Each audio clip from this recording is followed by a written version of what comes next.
Hey there, it is JRSD here, and I'm here to bring you week number 4 of the IBL Season 6. I'm your coach of the Seattle Pidgeots, and we will be going over week 4, our battle versus Sky. Sky, aka the coach of the Sydney Thundurus. He is a fellow mod in IBL and one of my good friends. And this is the team that he has access to, or had access to. Dragapult, obviously fast as anything, strong on both physical and special sides, 3 great abilities, Dragon Ghost, obviously. Then he has Blacephalon, which, again, fast, hits hard, obviously Beast Boost, and this thing was one of the biggest threats to my team for sure. Then he has Mega Pidgeot, another special fast attacker. Obviously, no guard, hurricanes hitting every time, etc., etc. Next up, he has Uxie, just fat kind of utility mon. Gets U-turn, gets Stealth Rocks, gets Taunt, gets Yawn, gets Thunder Wave. Just could be a nuisance for my team all around. His main defogger is Tapu. Obviously, Misty Terrain, not letting it get statused. And then, obviously, just pretty bulky on both sides and has access to Calm Mind, has access to kind of like support moves, Nature's Madness and such. Then he has another fast mon in Mian Xiao. More physical side, of course. 105 speed, gets Regenerator, gets Reckless. Could be a big threat to my team. Crocodile is next up. Can be Scarfed, could be bulky, gets Intimidate, gets Moxie. Really good Pokemon. Yeah, and then Roserade, especially bulky or especially offensive.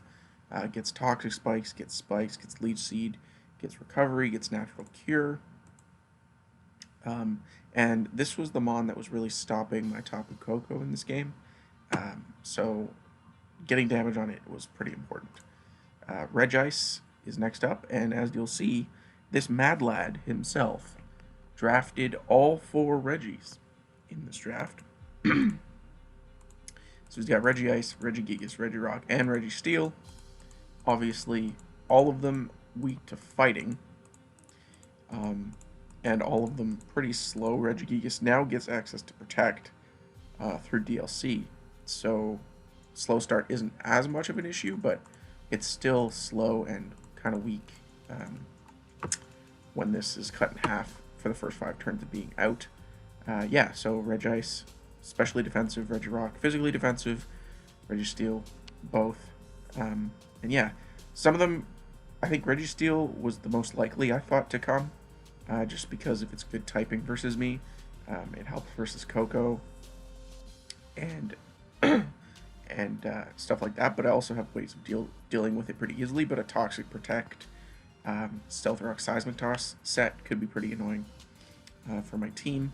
I was super scared of some kind of offensive Regice with Rock Polish, maybe Weakness Policy, because Ice is a super good offensive typing versus me. I don't have many resists. I think just Rotom and Blaziken, and he could run Thunderbolt on here as well.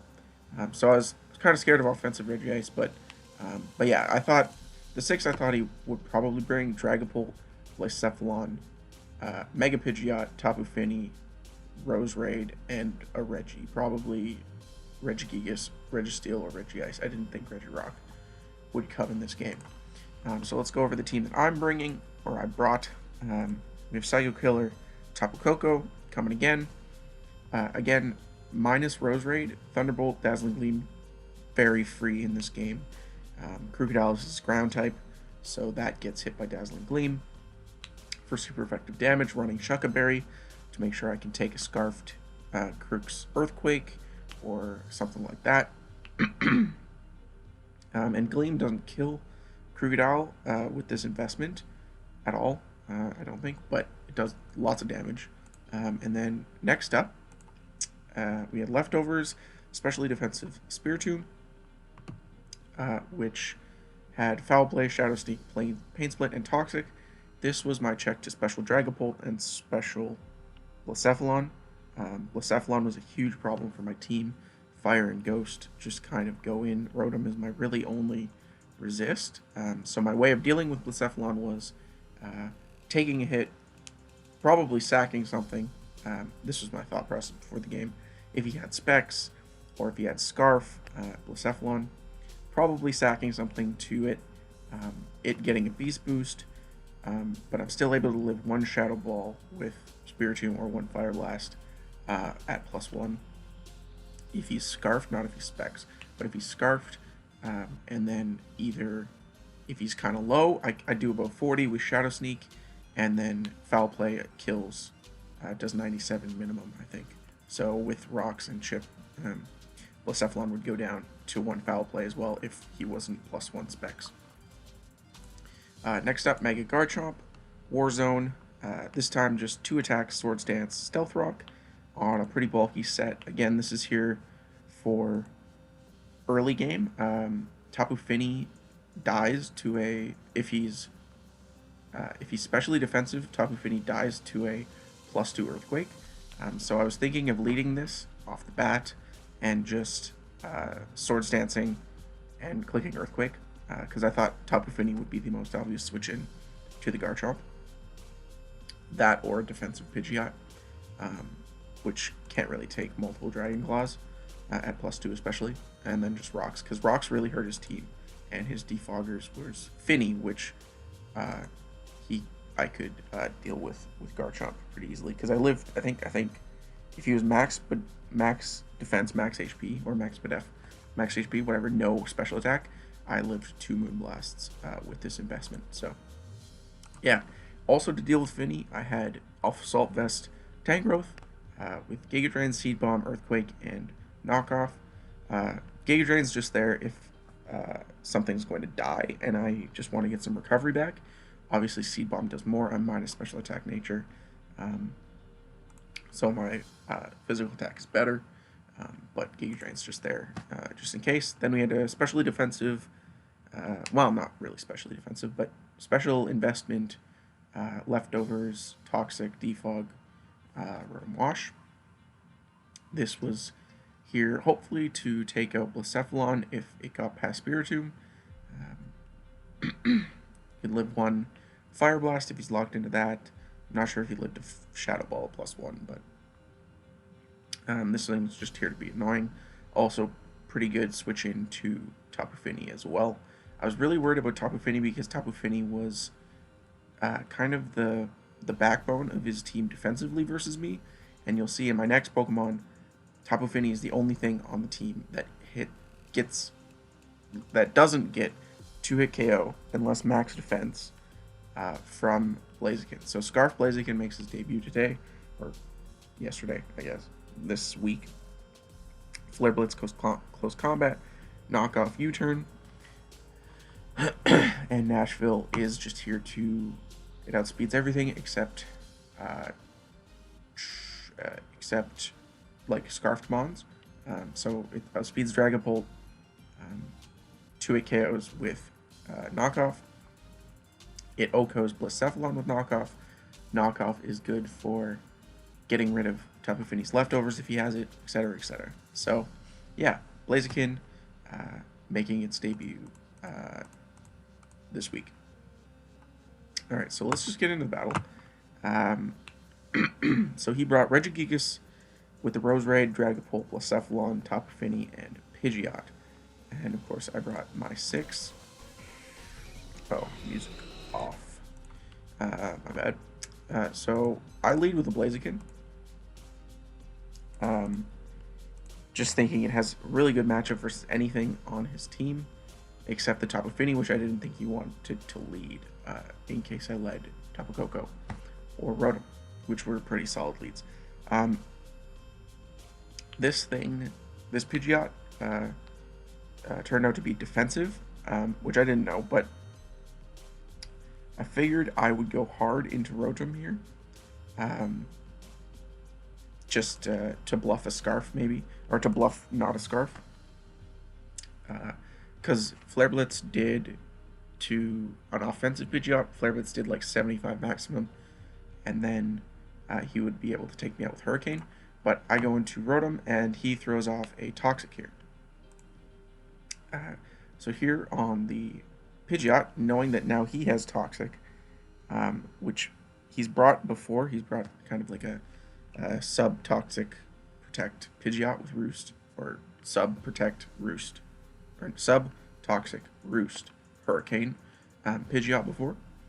So I thought it'd be nice to get off a Toxic on him. Didn't think he'd sub in front of me just because I can break it with a Volt Switch. So I go for my own Toxic, and I'm able to get that down onto the Regigigas. Here he goes into Roserade as I clicked Volt Switch, and I go into Garchomp because no HP Ice, obviously. If this was Gen 7, this would not be a good matchup because he'd obviously have HP Ice. But he can't really touch me with Giga Drain or anything like that. So I go straight for the Earthquake. It does over half, and he goes for the Leech Seed and misses. And that's pretty big. So yeah, so now he goes back into Regigigas. I click Earthquake again, does about 36, plus the Toxic damage. I figured at this point, because he brought it in, that he was most likely going to be a Rest set. And going to be able to get rid of that Toxic. So I go for Earthquake again just to make sure. I get a crit, doesn't kill. Doesn't really matter in the end. And yeah, he does go for Rest. So here I show my Swords Dance as he fast asleep, goes for Sleep Talk, hits a Mega Kick. I go for Swords Dance again because I want to do as much damage as possible. He goes for the Power Up Punch on the Sleep Talk there. And then I go for the Dragon Claw just in case he wanted to go into Pidgeot on the Earthquake. I didn't want to let that in for free. He clicks Sleep Talk again, so that was kind of a misclick on his part, I think. I think he says it, yeah, it was a misclick. So then I'm able to fire off Earthquake and take out the Regigigas, and at +3 attack here, and he goes into Dragapult. So I'm super scared of Dragapult at this point. I'm kind of flustered as well because whatever, we were talking in chat and stuff, and I didn't think it through enough. So I figured that he would just go for Draco, or he would go for Dragon Darts, and just take me out. But I was scared of him also being able to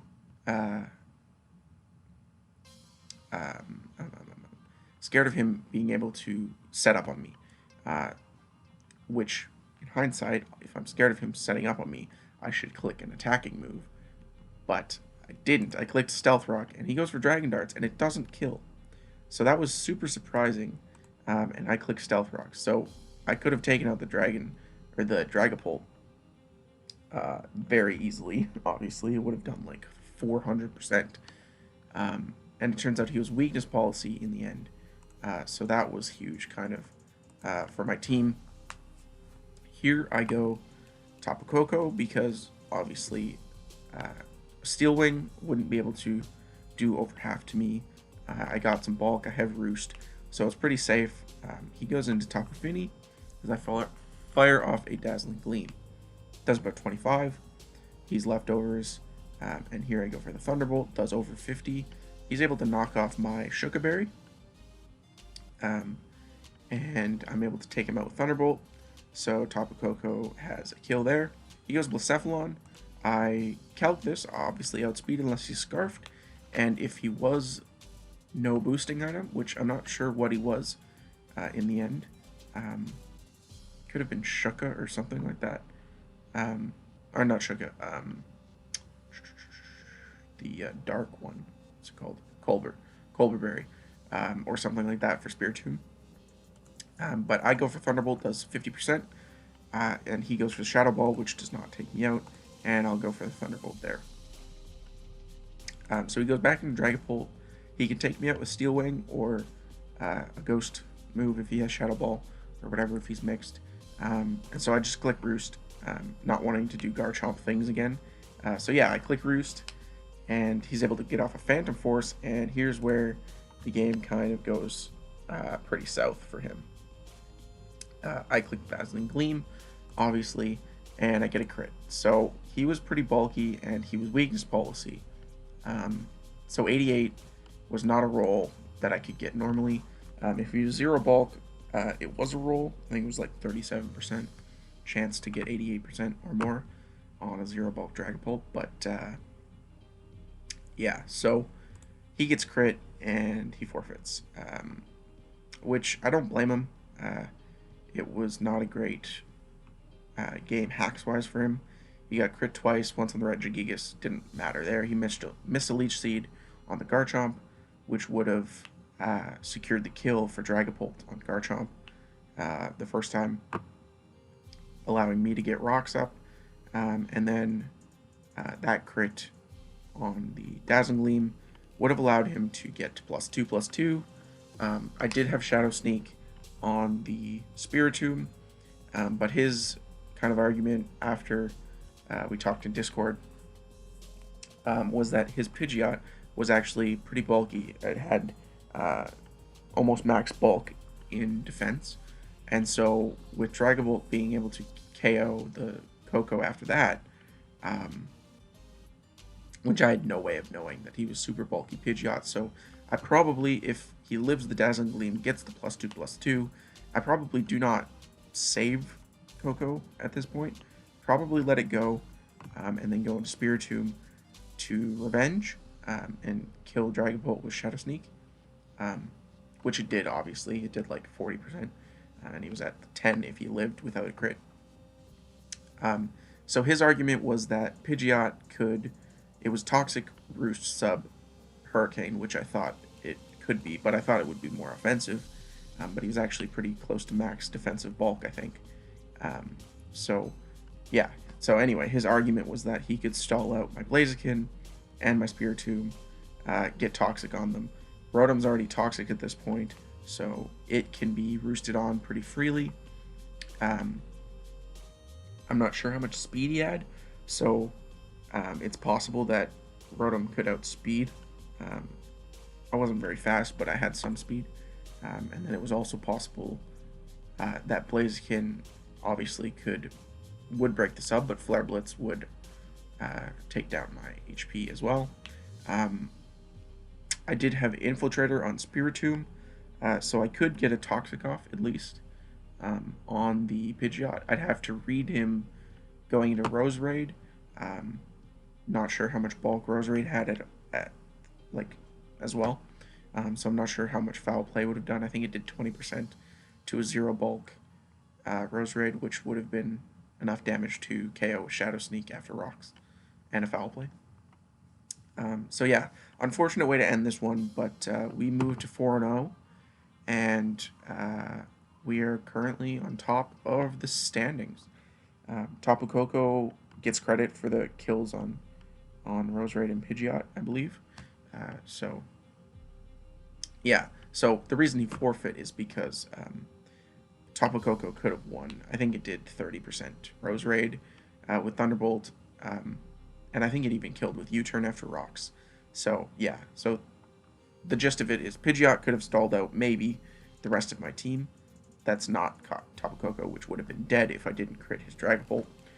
But you know, a win's a win. I'm gonna take it. I'm not gonna let it get discredited or anything like that. In my mind, I think I could have won. Obviously, it was 2 versus 4. If Koko's dead, I have more sacks than he does. He's able to stall me out maybe a little bit on Blaziken, but I'm able to Toxic him through the sub if I need to with Spiritomb. Obviously, Tangrowth has a terrible matchup against the last 2 Pokemon and whatever. But so yeah, so another win. We are 4-0. We move to +18. And we're in top of the league right now, depending on what Woodsy does with his game. So next week we face Will and the Somerset Steenies, I believe. So that should be kind of fun. not playoffs. I want to go here. So yeah, so Tapu Koko now has 7 kills, tied with Corviknight and Blastoise, Mega Blastoise on top. Depending on what Will's game happens today, Darmanitan could move ahead of that. So yeah, quick game this week. Shout out Glitch for the Ho-Oh remix. And yeah, I'll see you guys in the next week for week number 5. GG to Sky. Bye-bye.